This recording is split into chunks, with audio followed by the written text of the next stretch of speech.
अलूनी साहब के पास। अलूनी साहब, मैं आपसे समझना चाहूंगा, ईरान की तरफ से एक बयान का दावा कर रहे हैं डोनाल्ड ट्रंप कि ईरान बातचीत के लिए तैयार है। ईरान के कुछ सूत्रों का कहना है कि वो बातचीत तो चाहता है लेकिन सम्मान के साथ, क्योंकि बातचीत के बीच ही ये हमला हो गया। क्या आपको लगता है ईरान इस पॉइंट पर बातचीत के लिए तैयार होगा अमेरिका या इजराइल के साथ?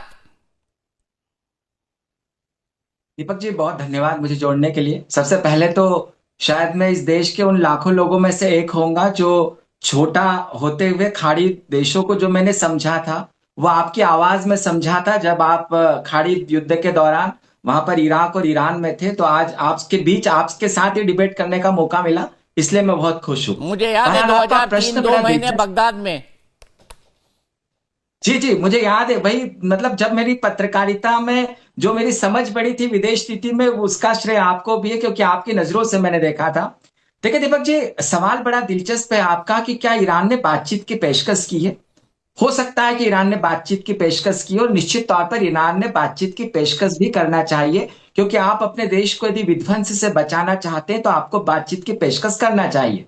लेकिन इसका मतलब यह भी नहीं है कि ईरान कमजोर हो गया है, क्योंकि ईरान का जो जिस धार्मिक संरचना या जिस प्रशासनिक संरचना की आपने चर्चा की है, वहां पर ऐसे 88 अयातुल्ला खामनेई और हैं जो बाकायदा जनता के द्वारा चुने गए हैं, जिसमें वैसा ही कट्टरपंथ है, जिसमें अमेरिका और इसराइल के प्रति वैसी ही घृणा है। और वो जो सारे धर्मगुरु हैं वो अमेरिका और इसराइल के विरोध का प्रतिनिधित्व करते हैं, जो आपको यहाँ की जमीन पर दिख रहा है।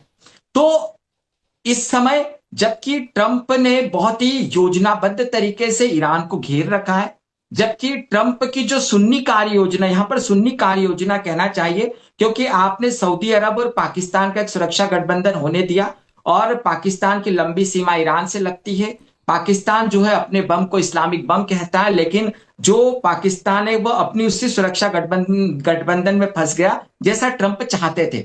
उसके बावजूद फिर ट्रंप ने जो ईरान को जिस प्रकार से घेरा और आसपास के जो इस्लामिक मुल्क है उनमें बड़ी खूबसूरती से सेंध लगा दी। यही कारण है कि ईरान जो है अब जिन ठिकानों पर हमले कर रहा है, चाहे बहरीन हो, कतर हो, यूएई हो, सऊदी अरब हो, ओमान हो, जहां पर भी हमले कर रहा है सब इस्लामिक मुल्कों पर हमले कर रहा है। तो यहां पर ईरान पूरी तरीके से फंस गया है। अब ईरान के पास दो रास्ते हैं, युद्ध का और शांति का। यदि युद्ध वो लड़ता है तो कितने दिन युद्ध लड़ पाएगा। और दूसरी बात यह भी है कि रूस चाहे जितना दावा करे, चीन जितना दावा करे, चीन के वहां पर अरबों डॉलर लगे हैं, उसका प्रोजेक्ट जो है सिल्क रोड का वो बिना ईरान के पूरा नहीं हो सकता क्योंकि वहीं से उसको यूरोप जाना है। लेकिन इन सब के बावजूद यह सब तब होगा जबकि ईरान जिंदा रहेगा।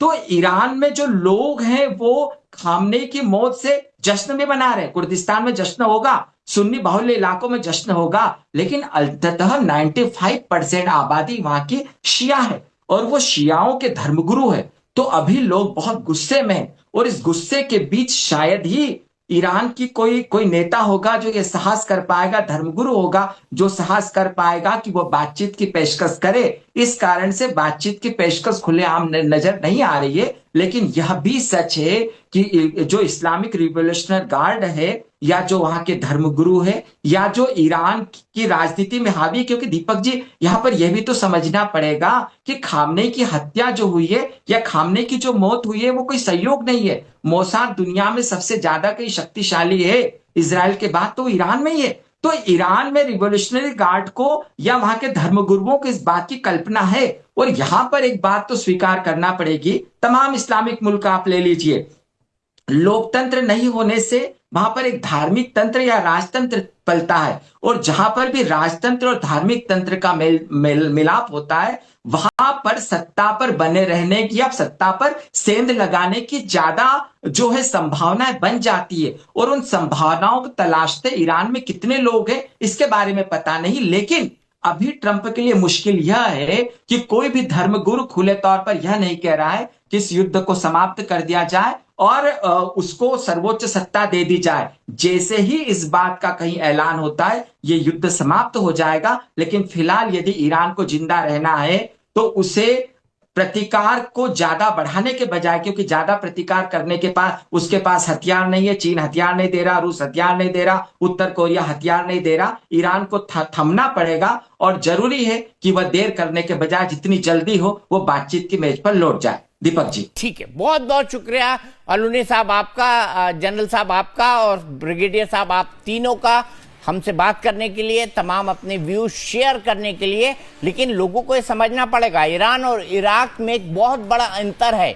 इराक जो है वो पूरा प्लेन है। मैंने इराक के चप्पे चप्पे को 2003 में जब इराक युद्ध हुआ था और अमेरिका के एलाइड फोर्सेस ने वहां पर हमला किया था तब देखा था। लेकिन ईरान के बारे में जो जानकारी निकल कर आती है वो पहाड़ों से चारों तरफ से घिरा हुआ है। वहां बहुत बड़े बड़े पहाड़ हैं और उन पहाड़ों के अंदर ही मिसाइलों का जखीरा है। तो ये साबित करता है कि अगर पैदल सेना वहां पर इजराइल और अमेरिका उतार देते हैं तो शायद उन्हें मुंह की खानी पड़े।